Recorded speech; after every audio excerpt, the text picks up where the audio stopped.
Okay, so that roll cage I spent all that time on rebuilding twice. It's gone. It was too heavy. That was schedule 80 2-inch tube for the back half and 175 DOM for the rest, but just entirely too heavy. I had an issue where here I am explaining what I'm doing. I know I showed you the pulling it off first. Explaining what I'm doing. That cage and the design of the Ram Truggy was entirely too heavy. Entirely too heavy. So yeah, I got the roll cage cut off, and my new crazy plan for this one's gonna be building another buggy. This time, instead of a samurai buggy or a full tube buggy or a rat rod buggy in the back, I'm gonna build a Jeep buggy. I haven't really done a CJ style buggy, so I'm gonna go pick up a CJ7 front grille and do a tube buggy for the rest. Basically, the only thing Ram 1500 that's gonna be left on this is going to be the frame and the dashboard and the firewall. This old roll cage is gonna be used for scraps, and I'll chop it up, use what I can out of it, and then save the tube I don't use as just scrap tube. But old roll cage, entirely too heavy. Gonna go ahead and remake the whole Dodge. Should be a fun video.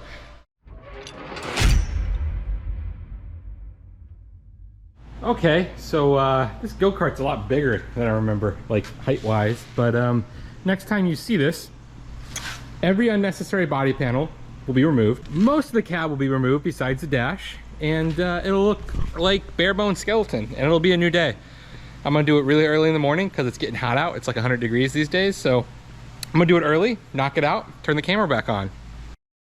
All right, so it's another shirtless work day. That's why I'm not recording. That's my secret, is when I'm telling you guys I'm not recording, it's because I'm shirtless tearing this stuff up because it's hot as living heck outside. So little progress update. I know I'd show you guys when it's all the way done, but it's mostly done for the front cab and the dash. Let me show you. As you can see, we got piles and piles of dash, and we got what's left of the center section of the center column, driving steering column. You know what I'm saying. We have what's left of the column. My plans for this is gonna be, once all the body panels are teared off and the floor is narrowed to where I want it, I'm gonna rebuild this center section, which is sheet metal, maybe make a little pocket right there, cover all that flat, make it look nice and streamlined. Now, in terms of the front end, we have these little wings welded on, and then where the windshield wiper motor and everything used to be sits right here. I am gonna go ahead and chop this right here, chop it right here, make sure I cover everything around here so that everything's nice and solid.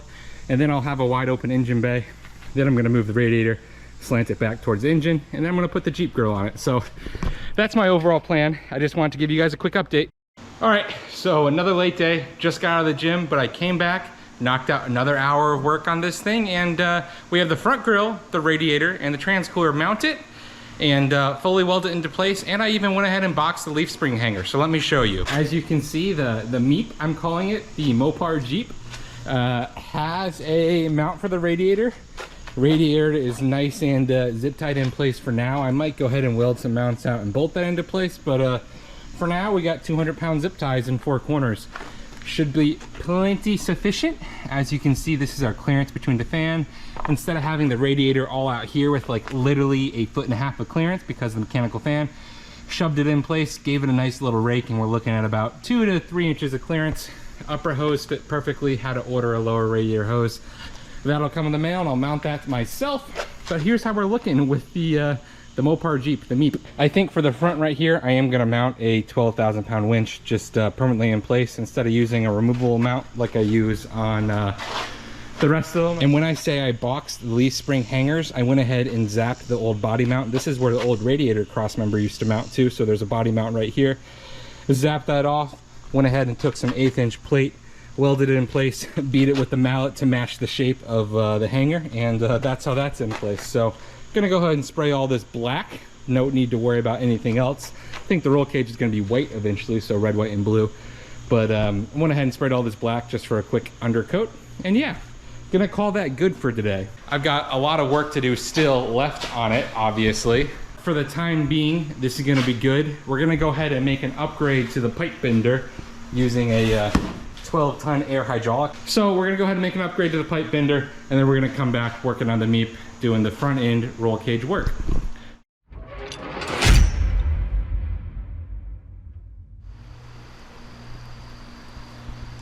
So I'm currently getting rained out. Can't really plasma cut and weld directly in the rain. It's probably not conducive.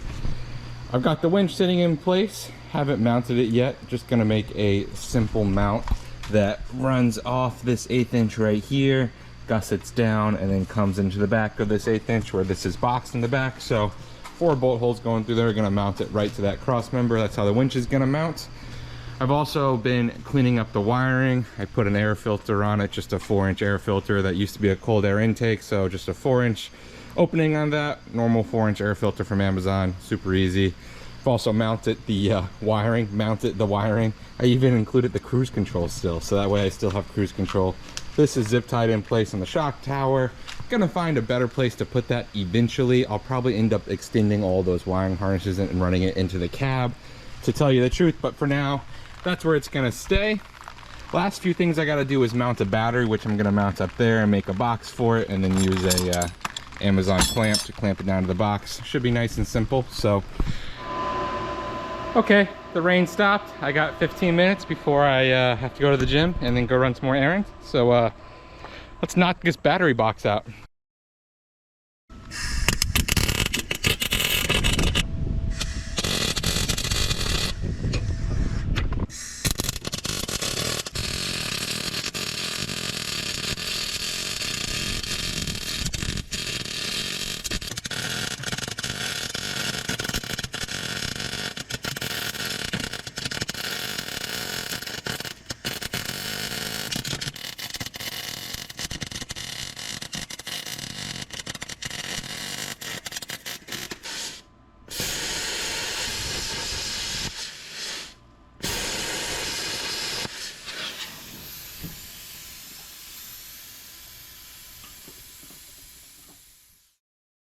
All right, so battery shelf is mounted. I probably shouldn't have called this a box. It's really just a shelf. So battery shelf is mounted. That's where it's gonna sit. Like I said, dashboard's gonna go above that, and then I'm gonna figure out a dashboard for around the center section. So it should be fun. Glad that's over with. Next step's gonna be mounting this Zeke winch. Amazon special, got really good reviews. Anyways, how we're gonna mount this winch. This winch is a 10 by 4.5 inch mounting bolt pattern. This is a Harbor Freight $20 universal 10 by 4.5 inch Fairlead plate.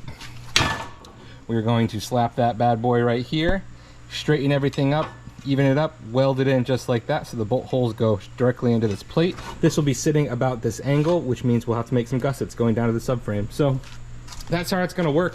I'm gonna go ahead and clean all this metal, weld this in, weld the gusset in, and throw the bolts through it, wire it up, and we should be done with the front end of the MEEP.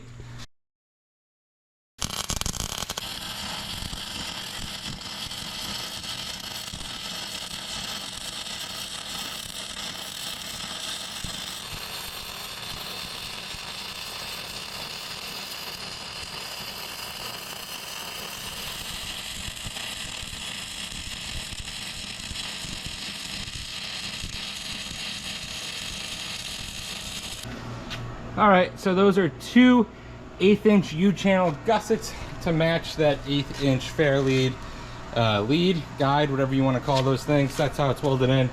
Gonna call that good enough. Welds aren't the prettiest, but I'll paint it black and you'll never know. Next thing's gonna be wiring the winch, as well as wiring the rest of the car, which is really just 2 power wires, 2 ground wires. So should be easy. I'm gonna knock that out, mount the winch, and this one will be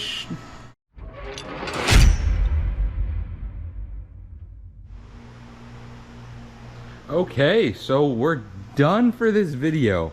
I've reached a point where I'm kind of done working for the time being. We've got the ECU wired and hung up. We've got the winch cables ran along the top of the radiator. The winch fits in perfect right on the front. Those have those two gussets look right there to support the winch. Come at it from the side, you can see there's not a lot of protrusion out the front.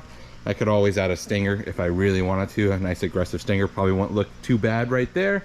Moving on to the rest of the vehicle. What's next for this vehicle? Next video you probably see is going to be building the dash as well as console like support area.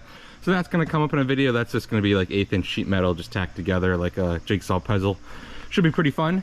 Video after that is going to be, I think I'm going to cut these sliders right here, do a nice angle cut right there, and do some fancy tube work in the back, and then more tube work in the front. So it should be fun.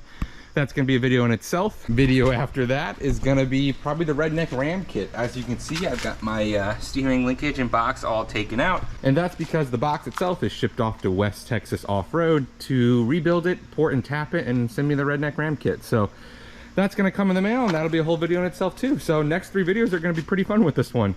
It should make some pretty cool progress in those 3 videos. Let me just say that much. It'll transform. That's all. Red Dodge is now a CJ5 Jeep, so pretty cool. See you guys next time.